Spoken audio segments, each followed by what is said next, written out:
The dusty Nevada sun beat down on the Marine Corps shooting range as young recruits lined up, rifles in hand, confidence radiating off their faces.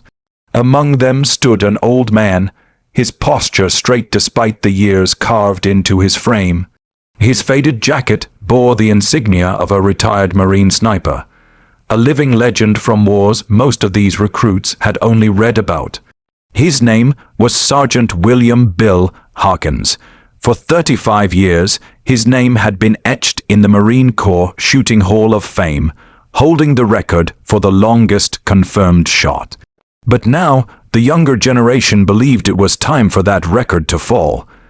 Bill had been invited as a guest, a formality during the annual long-range shooting trials. The younger Marines didn't hide their smirks when he arrived with his old bolt-action rifle, a vintage M40A1, its green paint chipped, its scope scratched and outdated. "Sir, is that antique even zeroed in?" One recruit chuckled, earning laughter from the group. Bill simply smiled, his calm eyes scanning the vast range. "It's never let me down," he said quietly. The commanding officer, Colonel Reeves, patted Bill on the shoulder. "Good to have you here again, Sergeant. Just for fun today, right?" Bill nodded, saying nothing more. The wind rolled across the desert plain as the competition began. One by one, the recruits fired, their modern rifles equipped with digital range finders and advanced optics. Each shot echoed across the range, and the onlookers cheered as targets shattered at distances over 2.0 yards. But the wind shifted constantly, and even with their technology, the young Marines struggled to maintain consistency. Bill stood silently, watching the flags flutter, the sand drift, and the heat distort the horizon. When it was his turn, the laughter returned. "Don't break your shoulder, old-timer," someone muttered. Bill ignored the comment, laying down on the ground with slow, practiced movements. His fingers brushed the rifle as if greeting an old friend. He adjusted the ancient scope, turning the worn dials with care. He took a deep breath and felt the rhythm of the wind. "What range are you going for?" the range officer asked. Bill looked up, squinting toward the distant hills, beyond the last marker. He said. The officer frowned. "That's over 3.0 yards." Bill simply nodded. The crowd fell silent, curiosity overtaking their mockery. The old Marine steadied his breathing, his heartbeat slowing. To the spectators, it looked like nothing more than a man frozen in thought. But inside, his mind was alive with calculations: wind drift, elevation, air density, humidity. He waited for the right moment, finger hovering over the trigger. Then came the shot. The sound was crisp, clean, a single sharp crack that echoed across the range. The spotters scanned their scopes, searching. Seconds stretched into eternity. Then, through the shimmering heat waves, a small cloud of dust erupted near the target. Dead center. "No way," whispered one of the recruits. Another adjusted his binoculars. That's a hit." The silence that followed was thick. Bill lifted his head slightly, looking toward the horizon as the spotters confirmed it again. Impact confirmed 250 yards. A murmur rippled through the crowd. Someone clapped, then another. Within moments, the range erupted in applause. Colonel Reeves walked forward, eyes wide. "Bill, that's farther than any shot ever recorded here." Bill smiled faintly, lowering his rifle. "Just lucky, I guess." The colonel shook his head, laughing. "That wasn't luck, Sergeant. That was mastery." The younger Marines surrounded the old sniper, their earlier arrogance replaced by awe. One of them picked up the M40A1 and looked through its scratched scope. "How did you even see the target through this thing?" he asked. Bill chuckled softly. "Son, it's not about seeing the target. It's about knowing it's there." The sun dipped lower, painting the desert gold. As they packed up, a few recruits stayed behind, asking questions about his techniques, his mindset, his stories from decades ago. Bill answered with patience, telling them about the times before laser rangerfinders, before GPS, when a sniper had only his instincts and experience to rely on. "Technology helps," he said, but it can't replace understanding the wind, the earth, or your own limits. That evening, word spread quickly through the base. The man they'd laughed at had shattered a 35-year record with an outdated rifle and a scope older than most of them. It wasn't just a shot, it was a statement. The next morning, the Marines gathered again for practice. This time, when Bill walked onto the range, the laughter was gone. One young recruit approached him respectfully. "Sir, would you mind showing me how you raid the wind like that?" Bill looked at the boy and smiled. "It's simple," he said, kneeling beside him. "You don't raid the wind with your eyes. You feel it with your skin." The old Marine spent the rest of the day teaching, moving among the recruits, adjusting their stances, explaining patience, focus, and humility. The same men who had once mocked him now hung on every word. As the sun set again, Colonel Reeves came forward holding a small plaque. "Sergeant Harkins, we're reinstating your name at the top of the record board. A new distance 3,250 yards. Congratulations." Bill took it with a nod, eyes glinting. "Records are meant to be broken," he said softly, "but respect that's earned." When he finally left the range, the recruits stood at attention, saluting him in silence. The desert wind carried their respect through the fading light.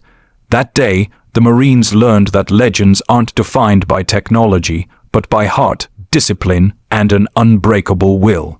And somewhere beyond the horizon, as the echoes of his shot faded, Sergeant William Harkins walked away smiling. His legacy carried not just in numbers, but in every young Marine who would one day pick up a rifle and remember the old man with the scratched scope who proved that skill never ages. The sun hung low over the Nevada desert, its golden rays stretching across the Marine Corps training range where dust and pride mixed freely in the air. A group of young Marines gathered near the shooting pits, their modern rifles glinting under the heat. They were loud, confident, and full of energy, each one eager to prove himself in front of his peers. But what drew their laughter that morning wasn't each other, it was the sight of an old man walking toward them, a worn duffel over his shoulder and a faded green rifle case in his hand. Sergeant William Bill Harkins, a Marine legend who had retired decades earlier, had been invited back as a guest. His reputation preceded him, a sniper whose name once adorned the Marine Corps record boards for a 3,000-yard confirmed hit made 35 years ago. To the young men, he was a relic of the past, a symbol of an era before advanced optics, laser rangefinders, and ballistic computers. "Is he really bringing that old rifle?" one recruit whispered as Bill laid his rifle on the shooting mat. It was an M40A1, its paint chipped and scope cloudy with age. "Sir, that thing belongs in a museum," another Marine joked. Laughter rippled through the ranks, but Bill just smiled, quiet and unbothered. "It still shoots straight," he said softly. Colonel Reeves, the commanding officer, approached with a respectful nod. "Good to see you again, Sergeant. You sure you're up for this?" Bill nodded once. "Always." As the competition began, the young Marines took their turns, each one firing downrange with their precision rifles. Their scopes were equipped with thermal imaging, their barrels tuned to perfection.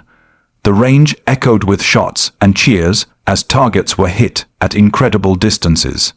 Bill stood off to the side, watching, the sun reflecting off his weathered face. When his name was finally called, the tone of the field shifted.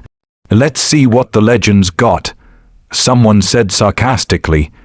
Bill moved slowly to the line, lay prone, and began to set up his rifle. He didn't rush, didn't boast. His hands, though aged, were steady hands that had once delivered shots under pressure few could imagine. He looked through the old scope, adjusting its dials carefully, as if speaking to an old friend.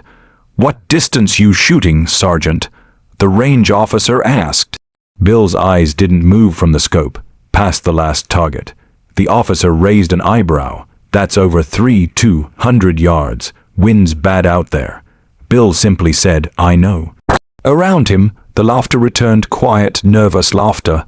The old man took a breath, closed his eyes for a moment, and then opened them again.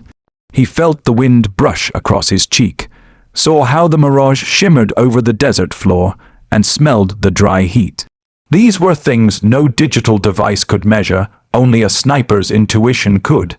He lined up the shot, his finger light on the trigger, heart slow and steady. For a long moment, no one spoke. Then the rifle cracked, echoing across the desert like thunder. Everyone lifted their binoculars and scopes, scanning for the impact. Seconds passed, nothing. Then a small puff of dust erupted right on the steel plate dead center. The silence was absolute. Then came a single voice from the spotter station. Impact confirmed. 250 yards. A murmur went through the crowd, then gasps, and finally applause. The very Marines who had mocked him now stood wide-eyed, some shaking their heads in disbelief. No way, one said. He actually hit it, with that old thing. Colonel Reeves walked up, clapping slowly, a proud grin spreading across his face.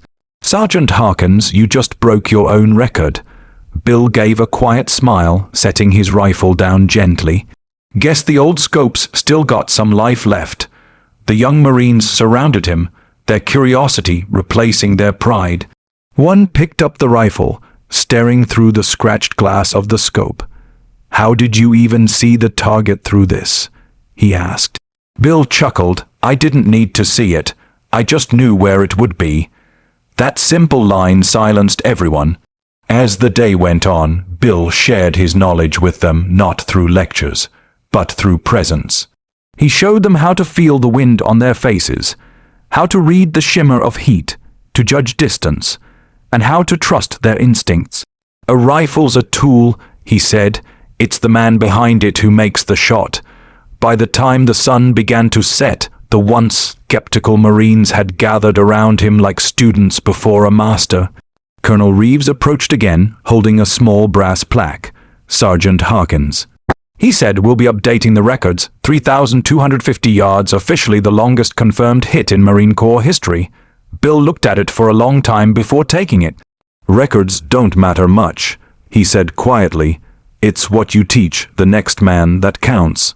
The younger Marines nodded, each understanding that they'd witnessed something greater than a long shot. They had seen humility, experience, and mastery combined. That night, as the campfire flickered outside the barracks, stories of the old Marines' shot spread like wildfire across the base. Recruits who hadn't even been at the range listened with awe. They called it the shot that humbled the Corps. The next morning, when Bill arrived back at the range, there were no smirks, no laughter, only respect. One Marine stepped forward and saluted. Sir, would you teach me how to read the wind like that? Bill smiled. Of course, he said, but first, you've got to learn patience. For the rest of the day, he worked beside them, watching their breathing, adjusting their aim, teaching them the lessons that no piece of modern equipment could provide. When evening came again, he packed up his old rifle. Colonel Reeves walked him to his truck. You know, Sergeant, he said, you reminded everyone here what being a Marine really means. Bill smiled, glancing back toward the range. It's not about the weapon, Colonel. It's about the warrior. With that, he climbed into his truck and drove off into the fading desert light. Behind him, a new generation of Marines stood a little taller, their pride tempered with humility. They would remember the old man with the scratched scope not just for the record he broke, but for the lesson he left behind. That skill and heart, when guided by experience, will always outshoot arrogance and technology. And somewhere far beyond the horizon, the echo of that single, perfect shot still rolled across the desert wind, a reminder that legends never truly fade.